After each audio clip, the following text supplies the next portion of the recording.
Hello. হ্যাঁ, খুব আজকে -14-15 চলতেছে। আমরা বোধ ক্যামেরা দিয়ে আজকেও ভিডিও করতেছি। আপনারা দেখতে পাচ্ছেন আমরা বাসার পিছনেই একটু ঘুরতে বেরোইছি, আশেপাশেই সৌন্দর্য আরেক শীতের মধ্যে অন্যরকম। সব বসার জায়গা বরফে ভরে গেছে, মনে হয় সুন্দর করে আইস কাটে সাজায় রাখছে, দেখে মনে হবে। আজকে আমি কিছু কথা বলতে চাই। সেটা হলো, আমাকে সবথেকে বেশি ইনবক্সে প্রশ্ন করে যে আপু আমার প্রোফাইল এইটা, আমার প্রোফাইল ওইটা, আমি কি স্কলারশিপ পাবো, আমি কি অফার লেটার পাবো।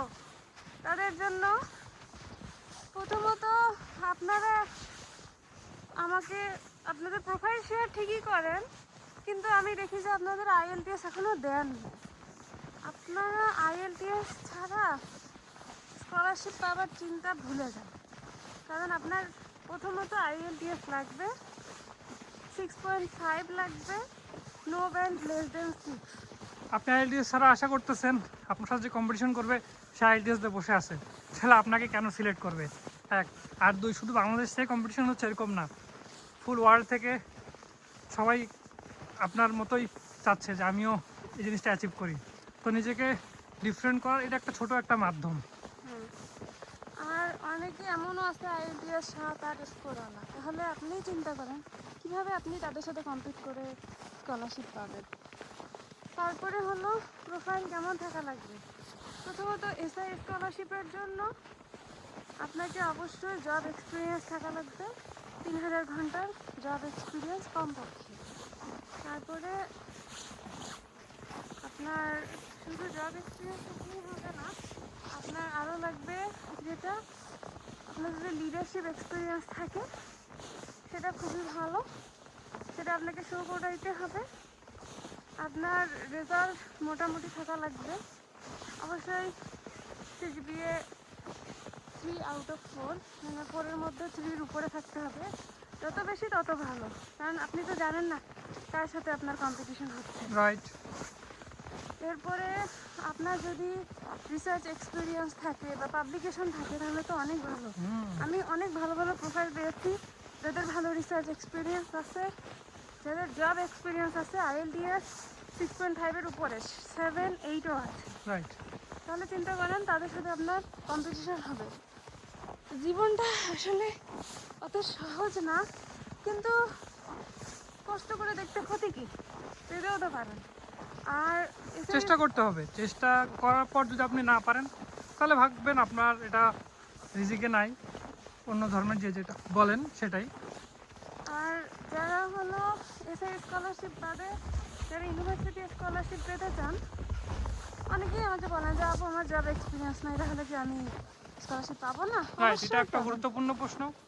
জব এক্সপিরিয়েন্স ছাড়াও তুমি যেরকম স্কলারশিপ পাইছো, তোমার ক্যাটাগরি এরকম বিভিন্ন আরও অনেক স্কলারশিপ আছে, সবাই এটার জন্য ট্রাই করবেন যারা রানিং স্টুডেন্ট। হ্যাঁ, যেমন আমি জব এক্সপিরিয়েন্স ছাড়া স্কলারশিপ পেয়েছি, তো এক্ষেত্রে একটু কম্পিটিশনটা বেড়ে যায়।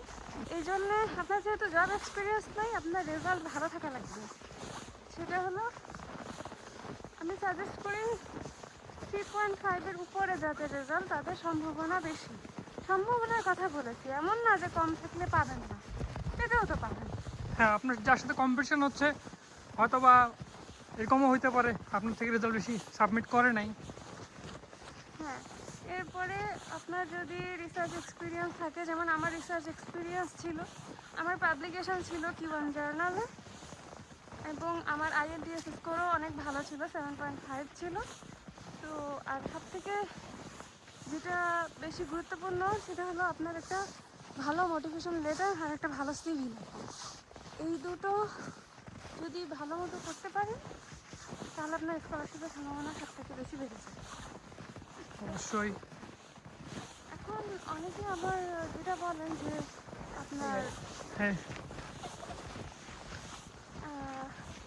অনেকে আবার বলেন যে আপনার রিসার্চ এক্সপিরিয়েন্স নেই, রিসার্চ এক্সপিরিয়েন্স ছাড়া কি হবে? হতেও পারে, এটা তো আপনার কম্পিটিশনের উপর ডিপেন্ড করছে, তাই না? আমি খালি বলতেছি যে সম্ভাবনা কখন বেড়ে যায়। স্কলারশিপ পাওয়ার, কারণ স্কলারশিপটা তো আর আমরা দিচ্ছি না। রাইট, আপনারা অনেকেই এমনভাবে আমাদেরকে মেসেজ করেন বা আমাদের সাথে যখন কথা হয় বলেন হয়তো বা এটা আমাদের হাতেই আছে। এটা তো আমাদের হাতে নেই, এটা কম্পিটিশনের উপরে এটা আমরা আপনাদের গাইডলাইন দিতে পারি সর্বোচ্চ দিক নির্দেশনা, আর আপনাদেরকে চেষ্টা করতে হবে, বাকিটা আপনার ডিপেন্ড করতেছে হচ্ছে ওই সেশনে কারা কারা অ্যাপ্লাই করছে, আপনার কার সাথে কম্পিটিশন হচ্ছে, সবচেয়ে বড় হচ্ছে ইস্যু এটা। হ্যাঁ সেটাই। আর হলো যে সবসময় চেষ্টা করবেন নিজের পক্ষ থেকে যতটুকু ভালো করা যায়, সিভিটা সুন্দর করে লেখার চেষ্টা করবেন। আমি অনেকেরই সিভি দেখেছি, সত্যি কথা আপনাদের সিভি আমার একদম পছন্দ হয়নি, কারণ এরকমভাবে সিভি লিখলে আসলে স্কলারশিপ দিবে না। সিবি এসওপি অনেক বড় একটা ইস্যু। হ্যাঁ, সিভি আপনার শর্ট, কিন্তু শর্টের মধ্যেই খুব সুন্দরভাবে বোঝাতে হবে। কিন্তু আপনারা যদি এক গাদা ইগো লিখে বসে থাকেন তাহলে কিন্তু ওরা শুরুতেই দেখা বন্ধ করে দেবে। গাছের উপরে বরফ জমে কি অবস্থা। হ্যাঁ, তো আপনাদের যদি কোনো প্রশ্ন জিজ্ঞাসা থাকে অবশ্যই কমেন্টে লিখবেন, আর মেসেঞ্জারে ফেসবুকে ইনবক্স করলে অনেক মেসেজের সময় আসলে 1000-2000 মেসেজ থাকে, তো আমরা রিপ্লাই করতে পারি না, আমরা চেষ্টা করব সবথেকে আপনাদের বড় রিপ্লাই কথা দেওয়ার। হলো যে আপনারা অনেকে বলেন আপু কথা বলা যাবে, এই 1000 লোকের সাথে আমি কতক্ষণ কথা বলবো বলেন, আমার নিজেরও তো সেটাই। পড়াশোনা আছে, আমার নিজেরও অনেক কাজ থাকে। তো টাটা, আল্লাহ হাফেজ। আপনাদের অনেক শুভকামনা। আমি চাবো পরবর্তী বছর জন্য আপনারাও এই সুন্দর উইন্টার সিজন দেখার সৌভাগ্য হয়। আসলে অনেক সুন্দর। ঠিক আছে, ওকে। থাকবেন।